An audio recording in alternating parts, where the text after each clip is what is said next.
Alaikum, my Amal fellows. My name is Sheikh Sheraz Ahmad. So, I am a professional teacher. In today's video, I want to explain the most important tip of communication skills, which is respond with urgency. I want to explain this tip with an example. For example, I am a teacher. So, when I got up early in the morning, there I received a lot of emails and messages from a lot of people and my students about the test sessions, about the quiz, assignments, notes, and from my head of department HOD about different events and things.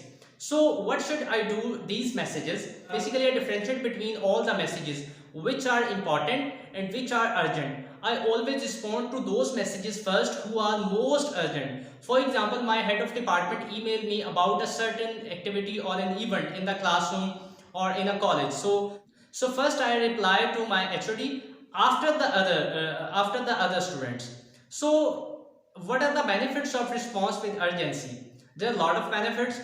Some of them I want to explain in this video. So when you reply to a people very quick, so the person who sends you message feel that you want to help him in a better way, and also it makes strong relation between two peoples who are communicating each other. This is the very important tip we need to follow in communication skill to enhance our communication skills. If you guys think this is a good video, then please like it and do comment in the comment section below. Thank you so much. Allah.